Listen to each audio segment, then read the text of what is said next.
What is up, everyone? Welcome back to another episode of Man Bites Film. As always, I'm your host. What? What? What? What? Excuse me? What?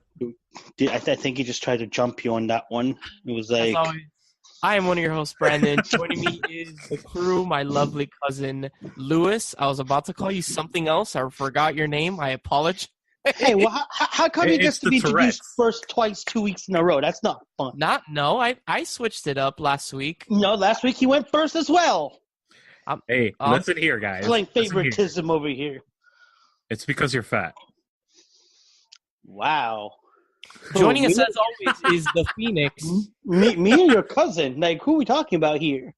Damn, dude. That Like, That could be funny or that could be insulting. Wah, wah, wah. my Hi, lovely everybody. cousin, Lewis, and William Phoenix. Hello, everybody. I'm sorry, Will. Next time I'll switch it up. I'll go in for a low blow and try to change it up a little bit. Hello, blow. As always, guys, if you are joining us, we are We're a low. Sorry. And movie podcast. God damn it!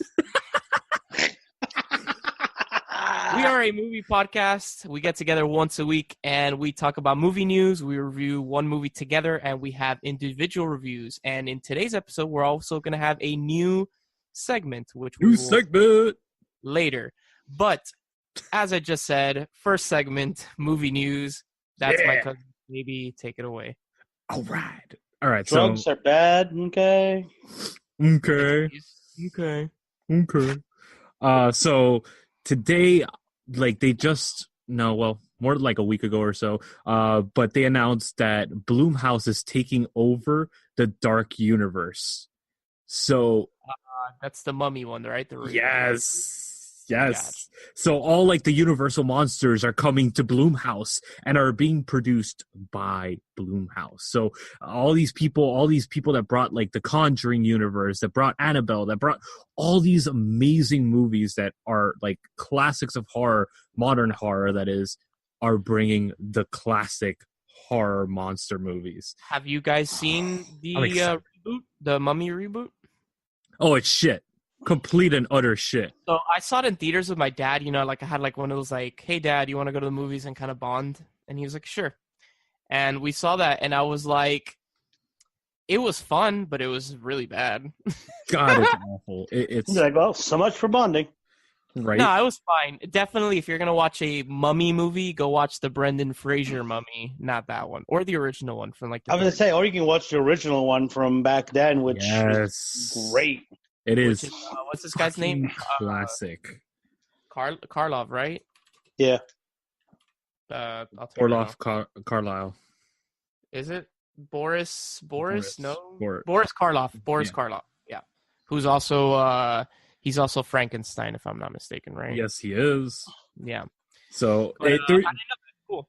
I am So- excited about it. I am really excited because when I heard that they're making the Dark Universe, I was like, oh, what are they going to do with that? And then they started off with the Mummy. I was like, no, that's not a proper way. So the first film that they're actually using as the Blumhouse property is The Invisible Man, which I am super excited for. Damn it. The I am Invisible Man. excited. Yes. If you're going to reboot, you need to reboot with the original monsters, and you need No, go with Dracula. No, Dracula. because the thing is now, remember, the first movie is always mediocre. They're testing the waters. They're seeing where it's going to go. So I'm glad that they're going to choose a less known monster Bro, from we the all know- universe. We all know that the best Invisible Man movie is the one with Kevin Bacon from like the early 2000s. Hollow Man. Hollow Man. Hollow Man. Yes. I just watched that over the weekend too. So bad. It's so good. It's so good. It's like a weird version of The Fly. It's Yeah. interesting. And then talking about that, they actually just dropped David Fincher from the World War Z sequel. So Yeah. that sequel is not going to be directed by Fincher anymore, which I'm kind of... I don't know how I feel about that. Wait, hold on. They announced that they're not doing the sequel, period. No, they did. No, It's on no. hiatus at the moment or something. Yeah. Something along that sort. So Fincher's completely pulled. He's Yeah. out, which I'm sad to see that because I love David Fincher. So Honestly, I watched World War Z. It was okay. But I didn't like it as much as I enjoyed the book. If you can read the book is incredible. I haven't read it. The book is really, really good. So, the movie's all right. So, Lewis, you will definitely enjoy this tidbit if you haven't realized it by now, but you probably do because it's you. You know Peter Capaldi is in World War Z, right? Yes. You know what role he has, right? Yep. And you know what organization he's members of, right? Yes. It's Wait, WHO, and he's part of the World Health Organization, which the acronym is WHO. And he is a what? A doctor. That's Which right. makes him what? Doctor Who. Yes! Well, technically it's a WHO doctor, but yeah. Whatever. It's for the dyslexic. I wonder if they did dyslexics. Did they know he was going to be Oh, they did. They Doctor did. Who at the point? Because it came out the year before he became the doctor. Oh, okay. So it was probably, it was definitely done on purpose. Yeah. Cool. It definitely was. The next thing that we had to bring up, which this is just, it's huge news everywhere, the Aladdin trailer. Oh my God, dude. Oh, right. you're fucking god. Okay. Okay, No, guys, so my only criticism of it is that, at least from the trailer, it looks like Will Smith is trying to impersonate Robin Williams, which I don't want him to do that. And other people have told me that they don't see that. They see him like Fresh Prince style coming out. I can't get past how shitty that CGI looks. That's my It does problem. not look bad, no. Yes, it does. It looks I'm excited for it. In the words of De Niro, little bit.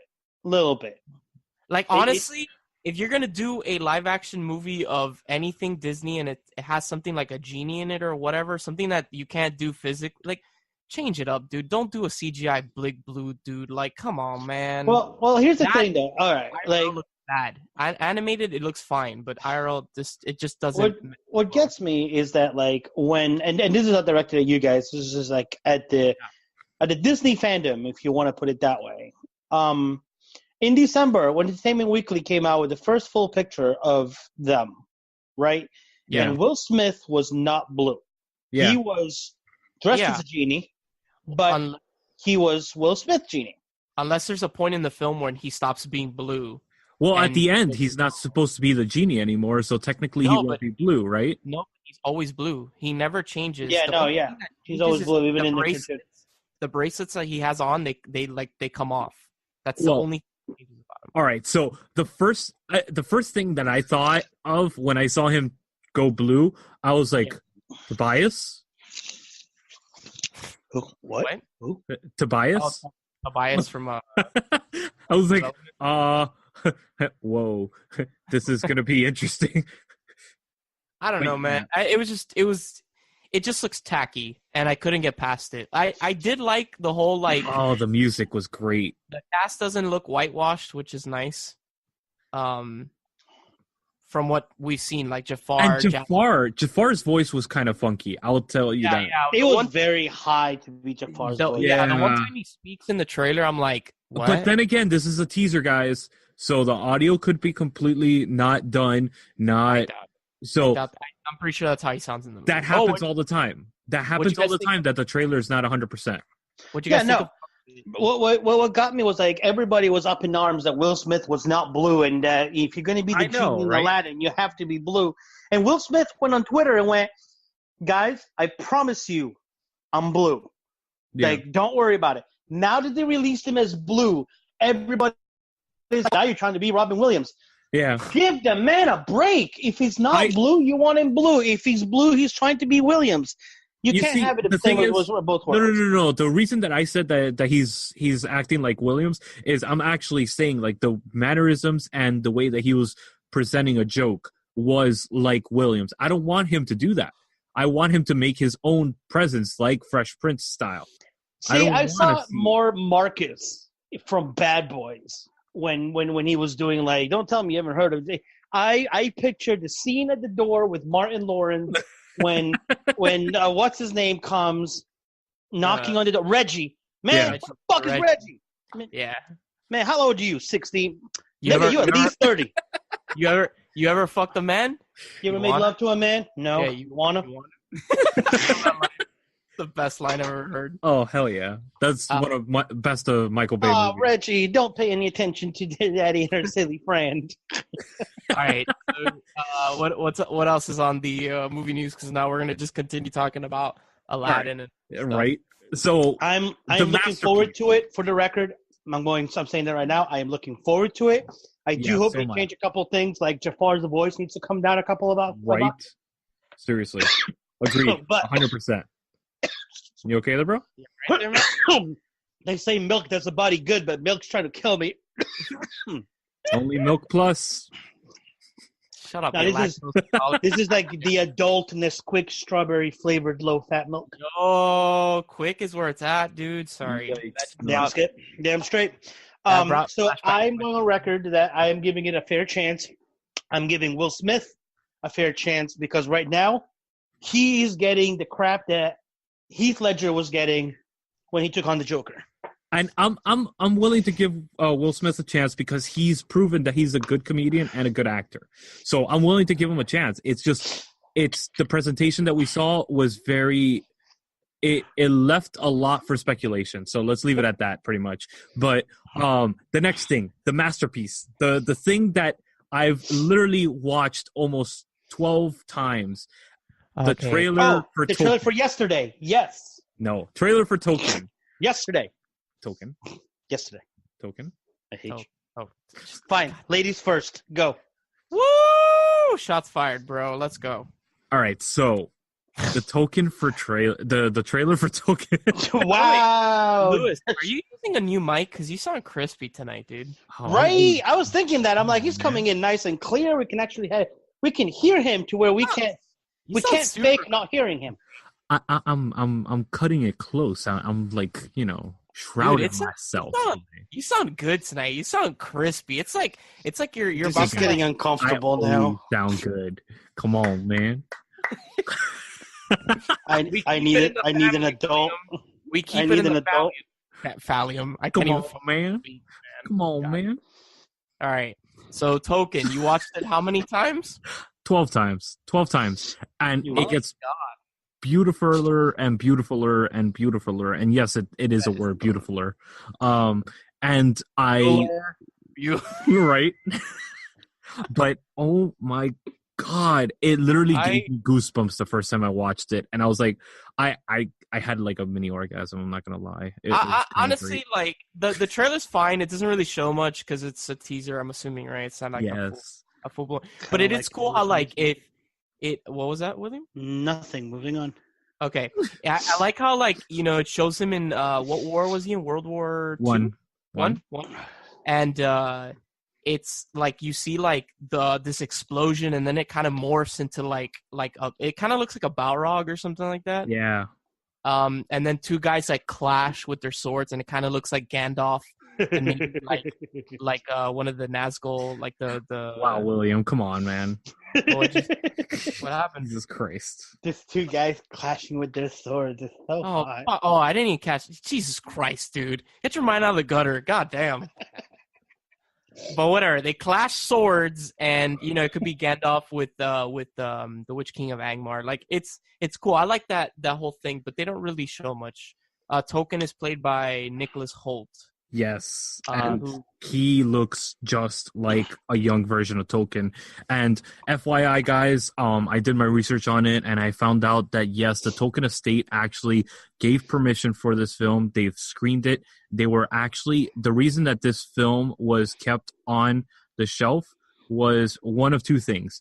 They're kind of giving it that space for the Amazon series to be launched off of this film this year, and possibly pushing this film for Academy Awards this year. And the reason that they wanted to go with that is obviously 2020 is going to be the Amazon series that's coming out. And they also shelved it because the Token estate was waiting to verify everything. It needs to be verified by 3 members of the Token estate before they could approve it. And all 3 of them gave the okay on it finally and said, yes, this is a masterpiece. So the Token estate has signed off on this film and said, yes, it is amazing. So excited to see that. The OneRing.net gave it a rating already because they were able to screen it as well with the token estate. So the OneRing.net is this group of, it's a nonprofit that has nothing to do with any of the films or the family themselves, but they're so like, they talk so much about Tolkien and Tolkien's work that, you know, they've become friends with them and all that stuff, and they were able to get a screener of it. And they said that this brought them to tears multiple times throughout the film. And C.S. Lewis does make an appearance, which I'm so excited about because C.S. Lewis shows up in the film. Yeah, the Inkling team. That's what they were. That group of friends, the fellowship and all that stuff that they were talking about. That was C.S. Lewis in there. Yeah. I remember we've talked about this. I think off. Yeah. When we just talking. To springboard off of that, we're actually going to be launching the new series that's going to be going into Lord of the Rings and all the mythology of Lord of the Rings with the release of this film. The first episode will drop with the release of this film in particular. May 10th. May 10th. Gotcha. Okay. So May 10th, we're going to be dropping the first episode of this, and we're going to be doing it 3 times. Every other week, a special podcast that's going to be released with Lord of the Rings mythology and all that stuff. God, the circle jerk that is about to commence on that show is going to be... Jesus. Well, put it this way. So far, I only have 3 episodes written out, and there's close to 6,000 words already written. So coming 3 years from now, and everybody's forgotten about this beautiful series is about to drop, I will be following it up with the Harry Potter series. You're going to be running it at the same time. Oh, yeah, because, nothing like saying... Jesus. Come on, we got to continue this Harry Potter versus Lord of the Rings thing. It's just fitting to put it as part. I will give you this victory because I can tell you that no matter what I come up with, I mean, you're already sitting here going, I got 3,000 freaking words. Yeah, about that. No, but it's not about that. I mean, there are 2 different fandoms. Lord of the Rings is completely different than Harry Potter, and I will be the first to admit that. Mine's a lot better, so it's all good. No, but honestly, Harry Potter, I'm not getting caught in the middle of this. Let's put it this way. Harry Potter, you're touching on the biggest part of Harry Potter, which is the fandom and the frenzy that is the fandom behind Harry Potter. And that is, I think, one of the reasons, even I will admit to you that the frenzy and the fandom behind Harry Potter is amazing. And it's such an amazing community. And that's why when you said you wanted to do something like this, I was like, yes, that is perfect. That is on par with what I would do on Lord of the Rings any day. Because what I'm doing is different. It's mythology building, world building, all that stuff. Yes, Harry Potter has that, but Harry Potter, the strongest part is the fans. And I think that's what we're going to be touching on. That's why we're doing it the way we're doing it. Wow, that's the most beautiful thing you've ever said about Harry Potter. Moving on, though. Yeah. Anything else on movie news? Yes. So as everybody knows by now, and it's no secret, I am a huge Beatlemaniac. So am I. And so am I. So yeah, all 3 of us. All 3 of us. Yeah. Major. They dropped a video which I was not aware of. A trailer, and usually when I watch YouTube, I just skip ahead because I'm like, everybody hits that skip ad button. What caught me was the fact that the first 10 seconds was in the background of this trailer was on an acoustic guitar was the song Yesterday being played, which I'm like, okay, you have my attention. Beautiful. What's up? So I thought Across the Universe was probably going to be as of right now, it still is the best Beatles soundtrack-based movie that there is outside of like the Beatles movies themselves. So I know that I've always had this thought about, when people say like if you had access to a time machine, What are some evil things that you would do? And one thing that I always thought was like, what if I went back in time and gathered all the best songs ever written and wrote them before the actual artist wrote them and made millions by selling the music that I knew was going to be hits. Like Michael J. Fox in Back to the Future? Oh, yes, yeah, kind of like that. Kind of like the Almanac, but instead of like betting on sports, I'm writing songs that, you know, like, imagine if you were able to write the entire Elvis catalog, or, you know, if you could go into Rolling Stones, even like nowadays, like Beyonce, Pink. Pink. I like how you said that. Pink. Right? Pink. So this movie kind of takes that premise to a certain way. The main character appears to get into an accident during a freak lightning storm or a freak blackout. Yeah, frequency style. Exactly. And when he comes to, everything seems normal, everything seems great, until he's sitting at a table with some friends and he's playing the song Yesterday. And his friends are going, "This is a beautiful song. What song is this?" And he goes, "Yesterday." "Oh, did you write?" And all of a sudden he's like, "What? No, this is like the Beatles." And all of a sudden you realize that the Beatles never existed. God, like, can you imagine a world without them? Please, no. Never. Music in and of itself would be very different. Yeah. Yes, it would. Definitely would. So then he goes on to like Google it, and nothing come up Beatles. The only thing the Beatle comes up is a little insect. And so basically he starts writing Beatle music. He brings the Beatles back to a world where the Beatles never existed. And obviously, you know, he passed it off as his own, and he becomes like, because at the beginning you can see that he's like a failing like rocker. He's trying to make it, but he's playing to like 5 kids at a fair that nobody's paying attention to. And all of a sudden he becomes this world superstar. And you know something's going to go wrong. You know something's going to go back into place, or somebody's going to be like, wait, hold on a second. Because if he does, if he's the only one that right now, according to the trailer, is the only one that can remember it, somebody else is going to remember the Beatles. Like there's billions of people in this world. You can't tell me the only one person remembers them. But anyway, I cannot wait for this movie because obviously it's going to be all Beatle-based music. Yes. And I love the little comedic side where they go, "Oh, why don't you try Hey Dude?" And he's like, Hey Dude. Yeah. Just looked at him with this face of disgust, and I was like, yes. I mean, when you get people like Ed Sheeran to cameo in it, and he's cameoing in. See, the one thing that I'm like a little worried about is that they showed the cameo in the trailer, which could mean one of two things.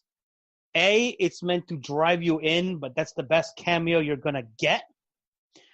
B, and I'm hoping it's B, Ed Sheeran is the smallest of all cameos if possible in this entire movie. Yeah. So if Ed Sheeran is like on the low totem pole of cameos, and then you also have James Gordon, the late night host, on it as well. Yeah. Please tell me Sir Paul McCartney is in this. Please, because there has been no Beatle soundtrack-based movie which actually cameoed the Beatles in it. Yeah, that's true. I Am Sam didn't have them in it. Across the Universe didn't have them in it. Hoping that this breaks the streak. And overall, I mean, whether it's a crappy movie or a good movie, it's got Beatle music. I'm going to enjoy it. I'm going to love it. I'm giving it a 7 out of 10 already. That's just off the soundtrack. Yeah, that's the base. That's the lowest I can go with it because I cannot trash Beatle music whatsoever. Right. So based on that, we're actually going to be doing Man Bites Retro. All of March, we're going to be doing Beatlemania in dedication to the Beatles. Yes, we're going to do Beatle. Like, we're going to be reviewing movies. We're going to be doing Beatle puns. It's going to be great. Yeah. So it's going to be great. So moving on to our next segment, Brandon. Oh, okay. We're done. Okay. Yes. I was like, damn, we've been running. I'm just gonna add 2 things. Don't say anything. I'm just gonna say it. There is, There have been rumors that Hulu might be picking up Yep. Daredevil and Luke Cage because after Disney acquires Fox, they will own Hulu. They will own like 70% of it. So, yes. So, Hulu might pick up Daredevil and Luke Cage. So, who's picking up Jessica Jones? That I don't know. Luke Cage. Yeah, I don't know, bro. And I love how nobody's giving a shit about the other one. Oh, Iron Fist sucks. Nobody's asking about Iron Fist. We're all like, "Oh, we're this, and nobody's bothering with the other one." Nope. But yeah, I don't remember the second one, so I'll leave it at that. So yeah, stay tuned after this quick little break when we come at you live. Bless you. Did you say bless you? Yeah, I thought you sneezed. That's you. Hey. When we come at you live with our main segment of the show, our review of Dumplin. Dumplin. You have to emphasize the dump. Lynn.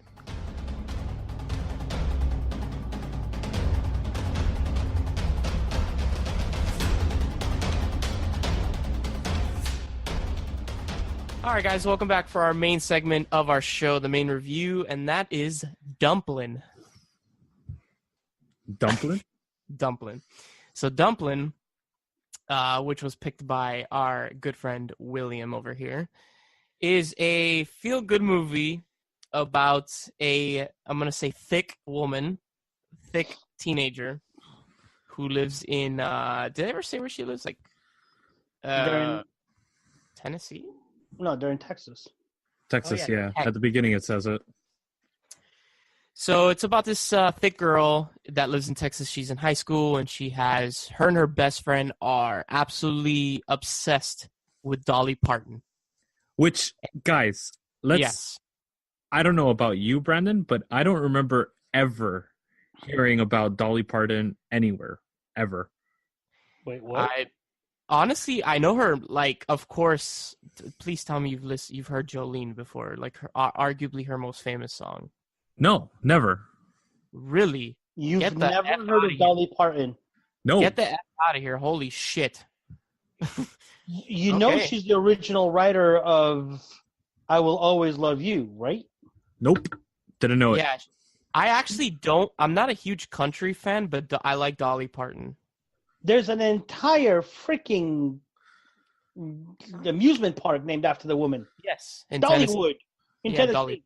Mm-hmm. I didn't know that was I thought it was just dolls and shit. Yeah. I was like, dude, Jolene is a fantastic song. Holy shit. If you like, please go listen to that song. I did. After watching this movie. I did. They literally just did a whole segment on her, like a tribute to her at the Grammys like 2 days ago. Oh, I didn't watch the Grammys. Yeah. All right. So whatever. That's besides the point. You uncultured swine. So they are obsessed with Dolly Parton because of Willa Dean. That's the main character's name. Her nickname is Dumplin. Her aunt, whom she grew up with because her mother was more preoccupied with beauty pageants and things of that sort. Played by the amazing Jennifer Aniston. Jennifer Aniston. She looks like she walked off the stage or the set of Friends. Yeah, she has not aged. I swear, she's like the next generation of Cher. So basically, she's in high school. Willa Dean is in high school, and she wants to prove. The entire plot is basically she wants to prove a point to her mother, who is basically the caretaker, like the curator of this beauty pageant, the Miss Bluebonnet pageant.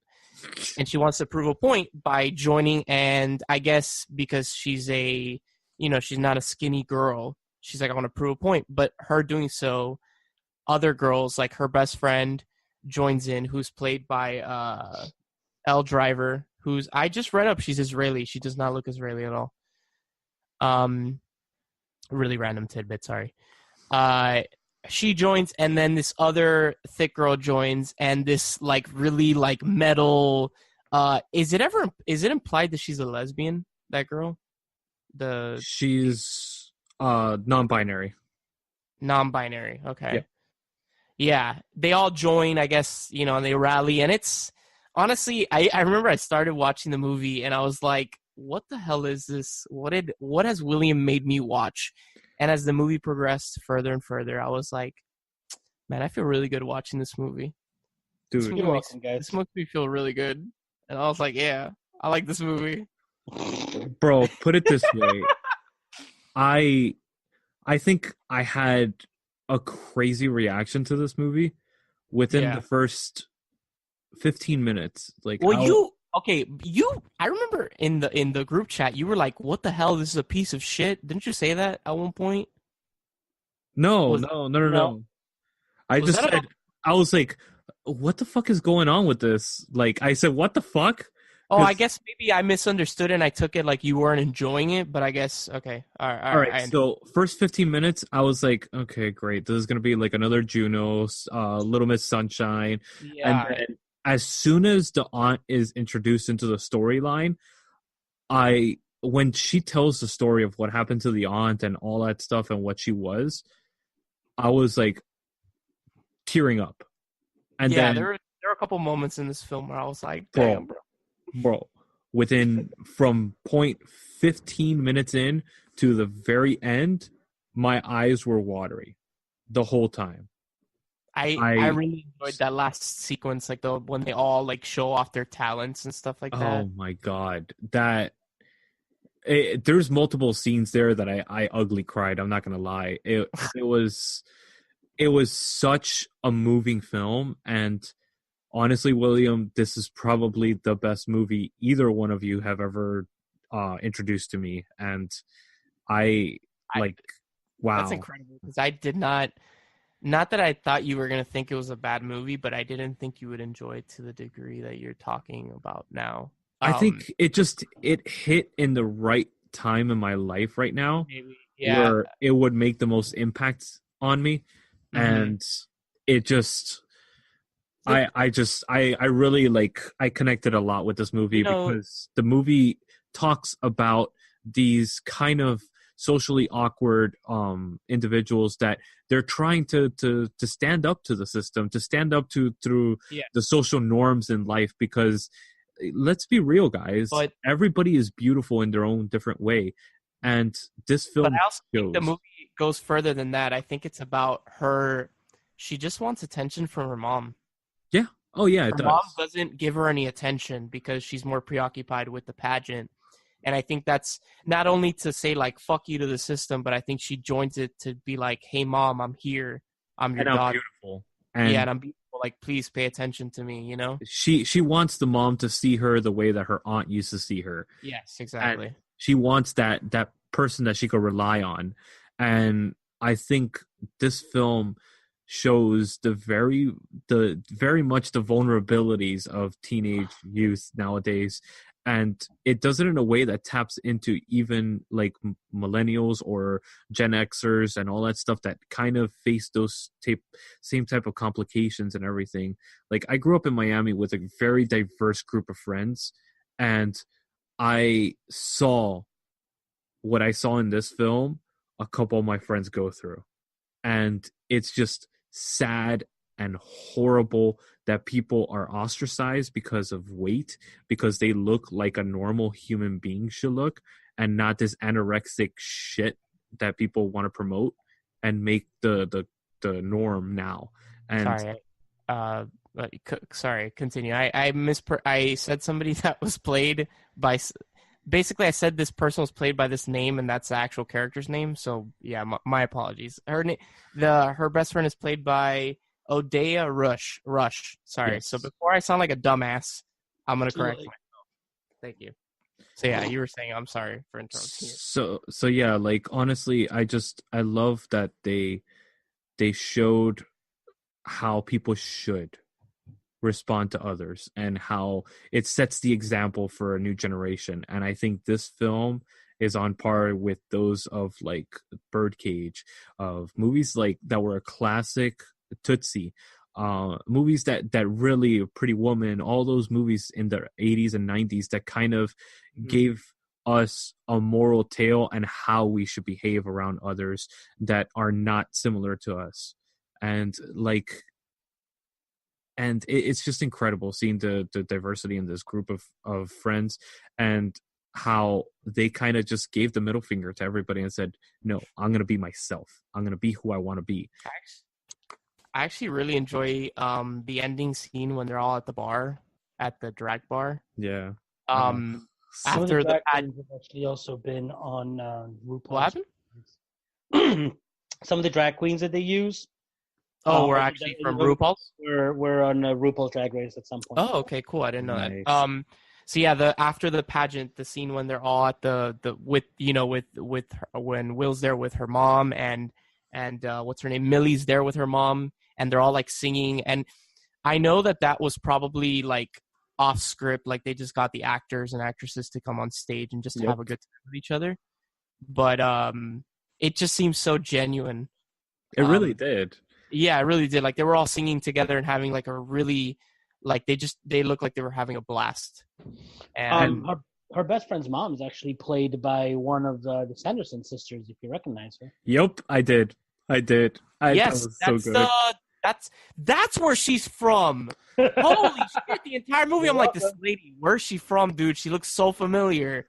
She's the thick one, right? Yep. Yeah. Yeah. Holy shit! That's where she's from. Thank you for saying that. Because I was like, the entire movie, I'm like, yo, this lady looks so familiar. Where is she from? But I couldn't remember. So okay. Yeah, she's definitely lost the thickness. Yeah, right. Yeah, definitely lost it. Get down with the thickness, dude. One of the things that I really liked about this movie was the love arc that they used with Bo. With Bo. Yeah, Bo. Because in a lot of these movies, like these feel good movies, you always have the jock-looking guy which plays the asshole, and he's being put up by his friends to, I was waiting. Fall in love. I was waiting for it. I was waiting for him to be like, yeah, haha, this is a joke, and I was gonna be like, God damn it. But when he like looks at her and he's like, "You're beautiful," I was like, oh, dude, that was probably one of the most moving scenes I've seen in a long time, and so genuine too. It felt real. It didn't feel like played for to forced or anything. It felt like a genuine emotion that they put on. And Jennifer Aniston, man, this goes to play a lot on her, because you could tell that this movie was put up by her, and she's an executive producer on it and all that stuff. And let me tell you, her choice in films, you could see the difference that she's trying to make with her films that she chooses. But one of the reasons why I like the Bo arc is because, I mean, I know now I look the way that I look, and it's not exactly the most flattering way that I look, or I'm used to looking. Get the fuck out of here, bro. It's fine. You pull that shit off. Shut up. Just who cares? I used to be Bo. Like I've always had a liking for what we can call the thicker girls. And I went through what he went through so many times, because girls are so used to, like, they're not used to like the skinny guy or the jock. Out of the norm. It's out of the it's out of the norm. Like, so, society's like, oh, a skinny guy can't go out with a thick girl or whatever. Like, I can't tell you how many times I did not go out with a girl, not because I didn't try, but because she turned me down solely based on the fact that she thought I was setting her up for something. She thought I was not, you know what I mean? So when I find out that storyline is like, is the actual storyline, and he's like, no, I really like you, I'm like, oh, like, this is literally something that never is really brought to the forefront. So, like, everything about this movie is just great. It's honestly it was a really fun movie, and I really, really enjoyed it. And it's nice to, just feel good. Yeah, and it's for everybody out there, that doesn't want to watch like a sob movie or anything like that. It's gonna make you cry. Yeah, it's gonna make you feel emotions that you haven't felt in a while watching a movie. But it is also gonna make you laugh. It's gonna make you have fun, and it's gonna make you enjoy the film. It really is. We're talking about how sorrowful and how sad the story is, but it's also very profound and very meaningful. And it's something that should be out there. Instead of watching Juno, instead of watching Little Miss Sunshine and all these mediocre movies, you should watch this. it's in a field of its own for this generation, honestly. And I'm so glad that I got turned on to it, because the movie has an 85 on Rotten Tomatoes. Mm-hmm. It deserves a lot more than that, but yeah. So yeah, definitely, I think all three of us give the seal of approval for Dumplin. Very much so. What do you guys think, rating wise? 9.5 out of 10. I agree. 9.5 for me. I'll give it Now go ahead. I'll give it a 9. I said 9. The only reason why I take off that 0.5 is because the entire time I was so hoping for a Dolly Parton like a cameo, like at some point or somewhere along the lines. But there are some points where the acting is kind of Lifetime movie, but I mean, because it fit the story. So and other than Jennifer Aniston, and I'm not taking away, discrediting, or taking away anything from anybody else in this movie, but I don't remember, again, other than the Sanderson sister, I don't remember seeing any of them anywhere else. Nope. So to do what they did with, with I don't know, like everything just was perfect to me. It really was. It's a fucking beautiful movie. And I literally, like, I told William as soon as I finished watching it, I was like, oh my God, thank you. This was amazing. After I cleaned off the snot and tears and shit off my face. All right, guys. So stay tuned after this quick break for our news segment.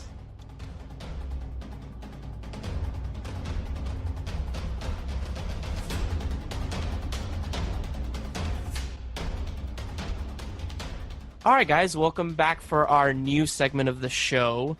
An idea brought up by our good friend William. He got this poster that said basically a bucket list of 100 movies and basically 100 must-watch movies.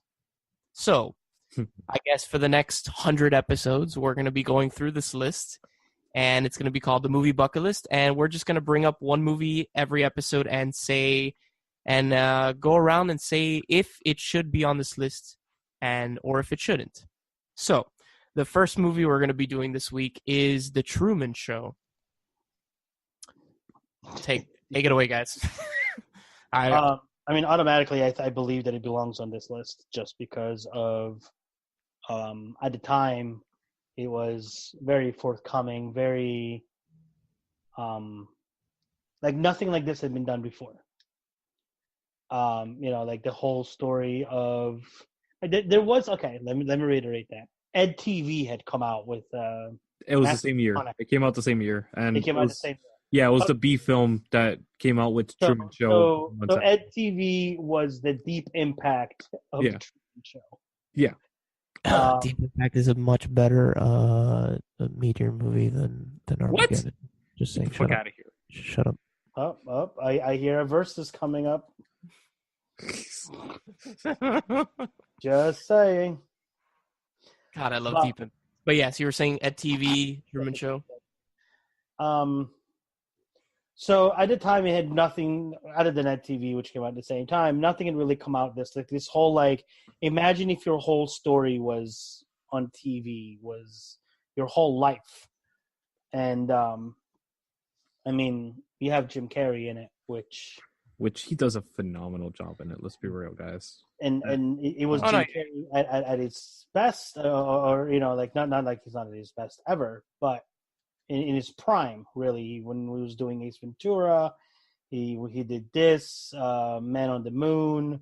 Yeah, there was a lot of good Jim Carreying going around. The Majestic, which is such an underappreciated film. Yes, that's another one. Truman Show was primarily filmed in Seaside, Florida. Yeah. Interesting. Yeah. That makes him Florida man. Oh. Thus explaining the culture of it. Come on now. And then Ed Harris pretty much playing God, or his God at this point, which we're all used to somebody else playing God. Morgan Freeman. Morgan Freeman. They, but just the concept alone, and then even like the CGI that they like the little CGI that they have when they try to like show this enormous bubble. Oh, that thing it's dated as hell, but oh my god, it still looks cool. I don't care Right? what anybody says. And I believe that it is because it was a groundbreaking storyline at the time, and also the way that it's shot. Ed Harris, I mean, I love Ed Harris as a man, as an actor. And you're missing the best part of this whole movie. It's Peter Weir, the director of this. Yes, He did Dead Poet Society, Picnic at Hanging Rock, oh my god, and Master and Commander. But Dead Poet Society on its own, he worked with not only Robin Williams but Jim Carrey. Both of these have become like iconic comedians of their time and of our time. And Picnic at Hanging Rock, if you've ever seen that, is one of the most interesting artistic films I've ever seen. And then going from that to Dead Poet Society and then to this, it's such a stark contrast. And then Master and Commander afterwards. It's so interesting seeing him jump around like that. And you could see his range as a director, and he is just phenomenal at directing actors. He really is. I haven't seen this movie in a long time. Do I think it should deserve? Do I think it deserves to be on the 100 like most must-watch movies of all time? No, I'll put it at like no 85. I don't think so. Okay. But that's my opinion. What? Okay, so what makes you think that it shouldn't be on there? Again, from what I remember, it's been a long time, William. Like for real. Maybe I just didn't understand it. Maybe it didn't click with me at the time in my life when I watched the Truman Show. I apologize about the dogs in the back if you guys hear them. It's all fine. Maybe it just didn't click with me when I first saw it or the last time I saw it. I'm not saying it's a bad movie. I just don't think it should be on the list of like 100 movies you should watch before you die or something like that. It's a very impactful movie, and I think that a lot of people underappreciated this film when it came out, and it did make a huge impact on our society and as a film. And I think it does have a lot of merit to put on a list for top 100. Definitely for the top 100, yes. I would say for me, in my part, yes, agree. So I'll say no, but maybe I should rewatch the movie or something, and maybe I'll have like a different opinion. But at the moment, I'll say no. How about you, William? William, you said yes, right? No, I believe it should. It should? Okay. Yeah. So what would you give it ranking wise? Like, let's play this game too. Like, if you feel comfortable enough to throw it in a ranking, a range, if anything. I don't, because I would give you a stupid number, and it wouldn't be fair to the movie. So if it's over 100, then it doesn't matter. But yeah, since you don't even like Rotten Tomatoes kind of thing. Like no, what would you give it between 1 and 100? Oh, probably like a solid 90. 90. Yeah, so we both range about the same. It's like towards the end of the spectrum for the top 100. Yeah. Okay. All right. So So that's the first. Wait. Okay, hold on a second. Yeah, you're talking like between number 1 being on a bucket list and number 100 being on the bucket list. Mm-hmm. Yeah. Number 1 being the number 1 movie you should watch before you die, like, or whatever. In your opinion. In your opinion, the best movie ever. Oh, yeah, no, I'll stick with that. Like, it's in the lower spectrum, but I think that they should watch it. Okay. Oh, Of all Jim Carrey movies, this is definitely one that would definitely make the list. All right, guys. I got another one that's way ahead of it. All right. So that's the first of, I guess, 99 more weeks left of this. But, next week we'll come at you with another movie. I guess we're going to keep it a secret until the episode. Yes. So we'll keep it a secret. So every episode we'll have on our news segment one movie, and we'll do the same thing that we did today. So stay tuned after this quick little break for our final segment of the show, the individual reviews.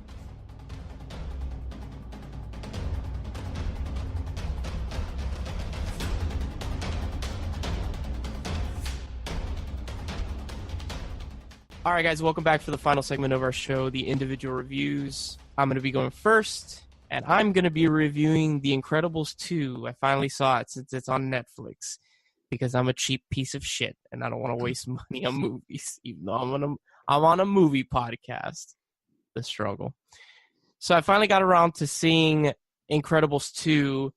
The movie that before I watched it, I was like, who the hell's asking for this movie? It's been 14 years since the first one. Who in their right mind wants a sequel to The Incredibles? Oh, I'm sadly mistaken. The movie's great. It's a lot of fun. It is fun. It's is a very fun. fun movie. I'll give you that. It has my biggest things with it though is it feels way too much like the original. Oh yeah. It's a sequel to it. No, but like, they could have done something different. Then I don't know. Like, for instance, I felt like the villains were like the same shit. Like, that's my one gripe with Disney movies is why do they have to be so predictable when it comes to their villains? Because they're archetypal villains. I mean, they're not very deep. I get that, but like, for instance, I'm watching Incredibles 2 with my girlfriend, and I'm like, Bob Odenkirk's character or his sister's gonna be the villain. Guess what? I was right. The same shit with Frozen. I'm watching Frozen in theaters. Oh, the guy that likes Anna, that's gonna be the villain. Well, yeah. I mean, they're recycling tropes and stuff like that, but I thought it was still an enjoyable movie. Honestly, no. I'm like a 7 out of 10. I'm not saying that it was bad. It's just that I don't like that aspect, I guess, about Disney and Pixar movies is that they're kind of predictable, unfortunately. Best character though, Jack. Yeah. Jack is the best character. Yes, he is. Hands down, and I will fight you if anyone says that Jack is not the best character in The Incredibles. He's adorable as shit. He's always laughing. It's the best. And when So everybody heard that. If you disagree with this point, mention it in the comments below. I will fight you. Yeah, I will fight you. No, and when Mr. Incredible drops him off at what's her name? The little lady? Oh my Edna God, Mode. yeah. How can you forget Edna Mode? Edna Mode. No case. And it's so adorable. Like he's like this just ball of just he's crazy. And then when Mr. Incredible comes to pick him up in the morning, like she's like tamed him. And he's like the most posh little baby. It's so adorable. I love it, man. I like the whole story, like how it switches, like that Elastigirl's now the main character instead of him. But I also like the whole he doesn't know how to like be a parent, I guess, and he doesn't know how to like juggle, like helping Real his life. daughter.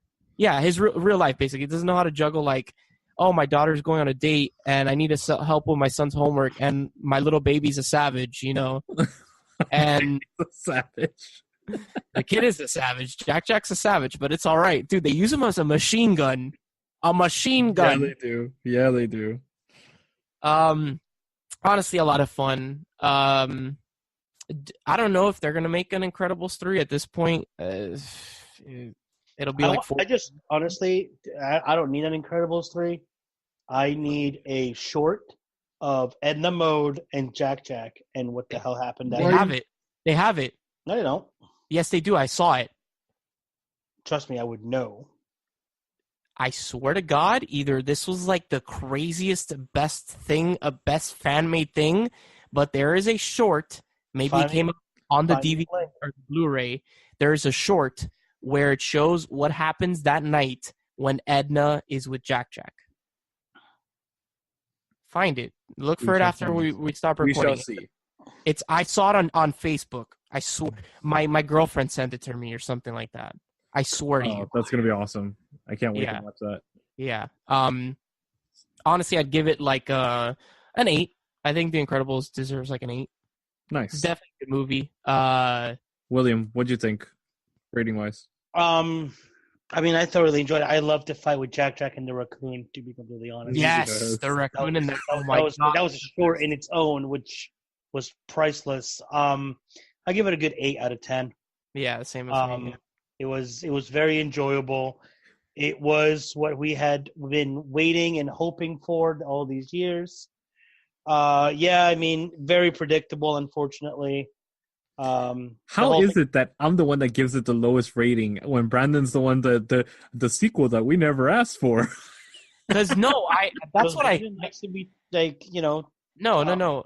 That's what I said before I watched the movie. It was like, why are we getting a sequel to a movie that came out 14 years ago? I never asked for this. But then when I watched it, I was like, oh, okay, I eat my words now, you know? I just needed to point that out to, you know. Yeah. Yeah, very, very enjoyable movie. It was a fun time. I just love the aesthetic, the whole style, like right? the 60s and the music, and it's so good. The only thing I'm super disappointed with is why didn't they capitalize on the meme where Frozone is like, "Where is my super suit?" I wanted them to capitalize on that, but they didn't. Unfortunately, I guess they didn't want to beat a dead horse with it. Yes, they probably didn't, but whatever. All right, so how about you, William? He gave it an 8. You No, movie wise. Okay. Okay. I was like, so just like Brandon, I went in to watch a movie I thought that it was going to be just like a stupid comedy movie without really much of a message or anything. And I was thoroughly and heavily mistaken. And the movie I'm talking about is Cockblockers. Yes. I saw that in theaters, but no, sorry. I'm thinking of another movie. Sorry, I haven't seen Cockblockers. What did you think? Now this is going to be... I thoroughly enjoyed it, especially, like I said, I went in thinking it was going to be some stupid, like, I'm going to put on a movie in the background kind of thing. And this is the one with John Cena in it, right? Yeah. Okay, cool. And basically the story is this 3 parents that are trying to follow their kids on prom night to stop them from having sex. It's not cock blockers, it's blockers. Just blockers. I hate that shit. It's cock blockers. It's cock blockers. Shut up. They can't say cock blockers because of TV, basically, like, or marketing, but it's cock blockers. Yeah. But I really enjoyed it. It was a lot more touching and more... Doesn't he butt chug at one point? He butt chugs at one point. You know, that's actually, like, completely impossible. You would die. Yeah, pretty much. Did you know that? That is the stupidest thing that happens in the movie.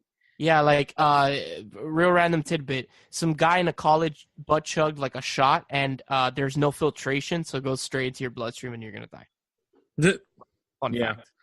Don't butt chug, people. No, just don't. Not a good idea. Not a good idea. Definitely not a good idea. But yeah, you were saying, William, I'm sorry. I don't know. It's fine.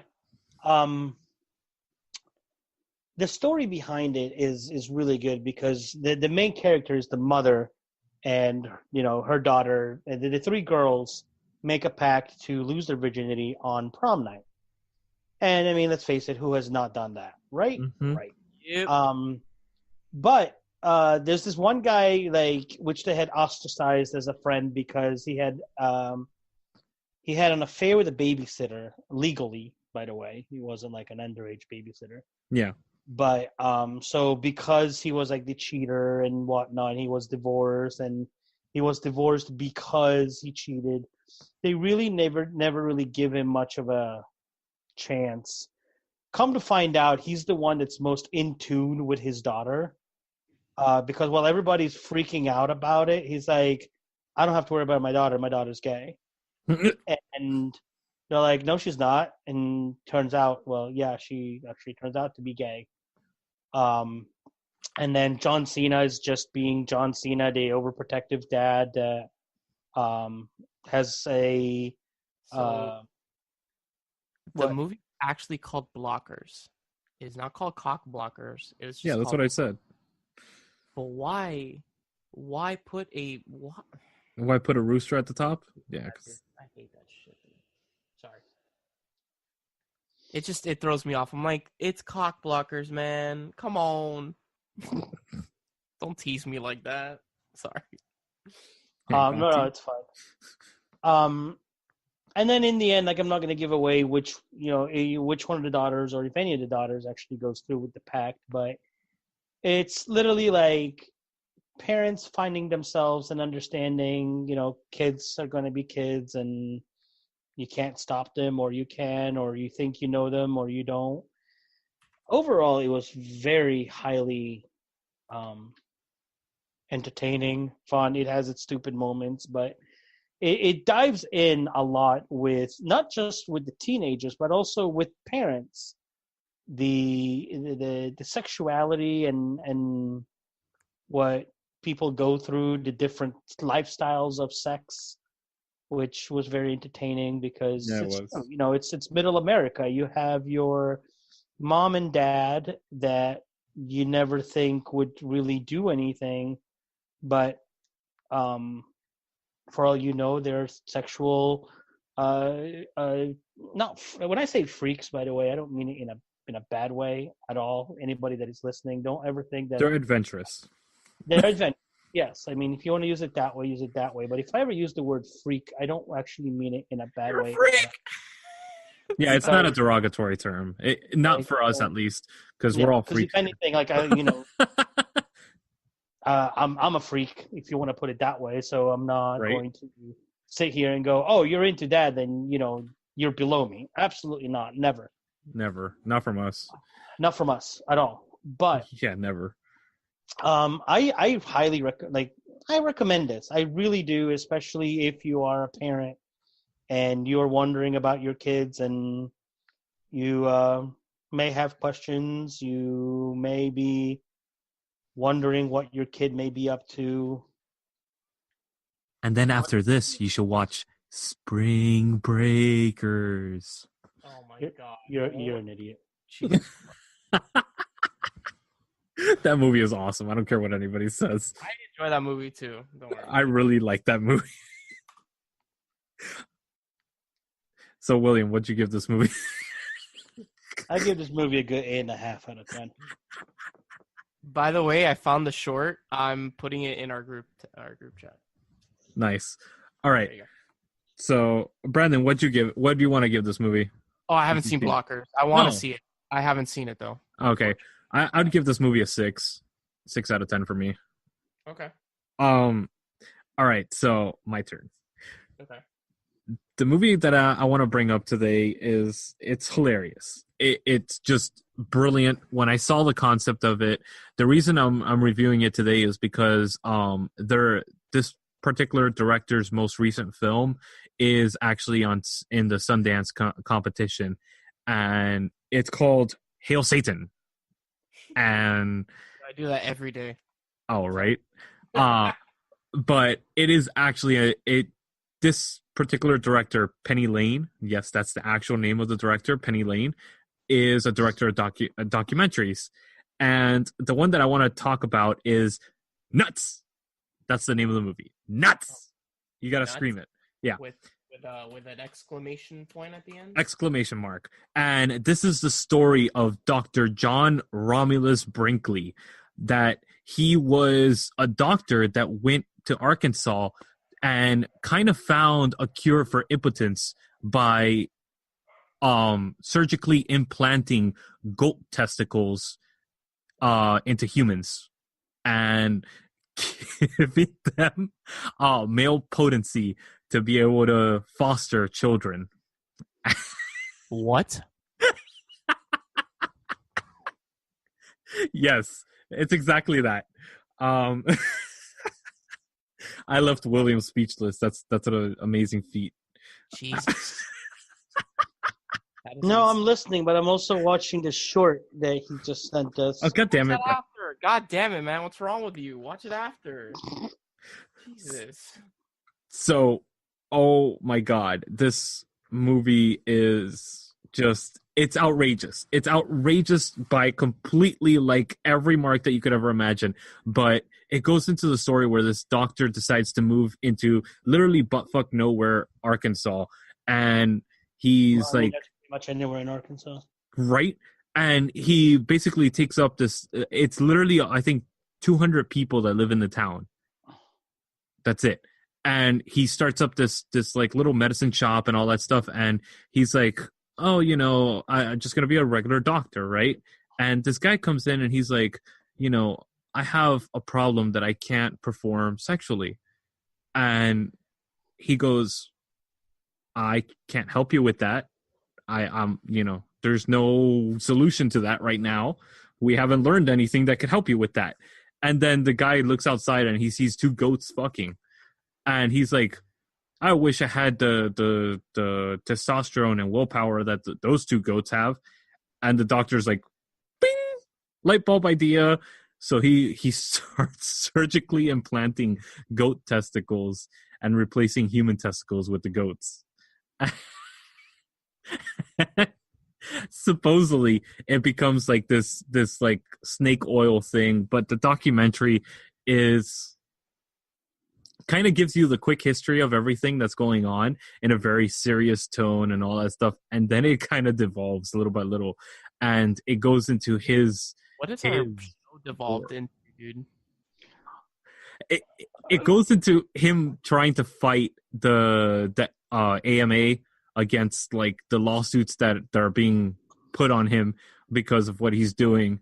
And he actually, if it wasn't for him, we wouldn't have radio the way that we have it now. There's radio derives from goat's nuts. Actually, the way that he advertised what he was doing was through radio, and he created the biggest network of radio stations by doing this because he was, obviously making bank off of people. And he started, basically doing telemarketing, the first telemarketer ever by radio. And he was doing the first commercials ever. He revolutionized and changed radio as we know it. And then he got to the point where he got censored and barred from the United States for practicing medicine or doing anything on the radio, right? So he set up a radio station, the biggest radio station until I think the 1970s or something like that, on the Mexican border. he was actually opened up a clinic and everything right on the border of Mexico. And continued practicing all this crazy thing until he finally got convicted of a crime. And the documentary is hilarious, and it just keeps your attention, and it's about goat testicles. I mean, I what else can I say about that? On that note, actually, on that note, I give it an 8 out of 10. By the way. Okay. In case you were wondering. So right. Goat nuts, yeah. I don't have the names because I didn't have a chance to really read into all the names. But there's a team of female scientists. I know this has got nothing to do with movie news or with movies, but you were talking about science and everything. A team of female Mexican doctors have actually found a cure, 100%, not 99. This cure is more efficient than condoms. A cure for the HPV virus, I heard about which that. we all know has pushed. It has been the cause for a higher number of cervical cancer in women worldwide. They have basically in one shot eliminated and eradicated the HPV virus, and God knows saved how many future patients of cervical, probably even other, but cervical cancer. So that is amazing. Congratulations to them. And I hope that this picks up. Unfortunately, stateside, I haven't really read anything. Nothing. That's like, oh my God. But a huge, huge congratulations to that incredible team of doctors. Thank you so much. Yes. And I hope you keep doing what you're doing and bringing change to the world. And they didn't have to use goat nuts to do it. That I know for a fact. But maybe one day they'll make a movie about it, so we'll be able to review it. And no matter how crappy the movie, it's going to be a 10 out of 10 because it's based on a true story. But I just wanted to touch base on that when you were talking about it. Like, I need to talk about that. But I have not seen this movie, so I cannot give it an actual rating. But from what you're describing, I would probably come in at about a 7 or 8. But I'm gonna have to go and read. It's actually streaming on Amazon Prime, so anybody that wants to go watch it. I'll jump all over that one. Exclamation mark. Nuts! Exclamation mark. Yeah, for sure. I'll be there. Nuts. It's great. All right, guys. If you enjoyed our show, check out our other shows. We have Man Bites Retro. We have Candlelit Blowjobs. We have Doctor Who in Review. And we also have our friends at Diversely Geek and also Narcotic Casserole on YouTube. Yes. So please subscribe, rate us, give us a what you think of us. Honestly, I find it so cliche that people ask for the 5-star. Give us an honest rating. Tell us what you enjoyed of the show, what you didn't, and try to listen to the more recent episodes. You can't base it off the first episode that we did, but yes. Please give us a rating, give us a like, follow us, share us with your friends. Yes. And coming soon, Wizarding with William Phoenix. And that's all I will say about that. There you go. So Wizarding with William Phoenix, and what's the name of yours, Lewis? Oh, jacking off to Open with Lewis the Cow. Do you have a right? Or no? It's actually all right. So this one it entails a little bit of a backstory. Cellar Door is the name of the show, and it's going to be Cellar Door: A History of Middle Earth. Cellar Door is one of Tolkien's favorite words, or combination of words, because there's a whole story behind that, and we're going to be doing a full episode on alliterations and all that. Yeah. All right, not to be confused with Backdoor. So tune in to Wizarding with William Phoenix and Cellar Door with Lewis, Harry Potter, and Lord of the Rings. Yeah. So as always, thank you, William. Thank you for having me. Always fun. By the way, yeah. Do we need to pick a movie for next week? Who's turn? Oh, yes, we do. Yes, we do. It's your turn, right, Lewis? Oh, damn it. Nuts! It's not a big deal if we don't pick a movie. It's fine. We'll come back to it. We'll keep him waiting. We'll keep him guessing. It's always fun. You guys don't have enough time to watch that. Damn it. What? I was gonna say let's watch the Mars miniseries. The what? But it's a miniseries. Yeah, no. Yeah. Movie. Yeah, no. I'm binge. I'd be like, oh yeah, why don't we just binge watch 10 seasons of Buffy and come back and talk about it next week? Yeah, I'm gonna say that's a negative, Captain. Not gonna do that. All right, we're gonna have to go back to that because I gotta get a good one. It's okay, whatever. It's happened. You have to follow up Dumplin. I mean, good luck with that. Yes, this is very, very true. So I said it, but I'll say it again. Thank you, William. Ooh, okay. No, I got one. Jesus Christ. We are watching something that's streaming on Netflix. It is Annie Hall. Oh, shit. Annie Hall's on Netflix? Exactly. Oh, you gotta be kidding. So we are going to be watching the classic by Diane Keaton and Woody Allen. And this is on my top 10 movies of all time. So I am going to be happy to talk about this. You know, my hot streak of having watched the actual movies every time we review them for the past 6 weeks, that's coming to an end. Hey, yes. Good. All right. So again, for the third time, thank you, William. Thank you very much, sir. Thank you, Lewis. Thank you, Brandon. As always, I am Brandon, and we will catch you guys on the next episode of Man Bites Film. Yeah.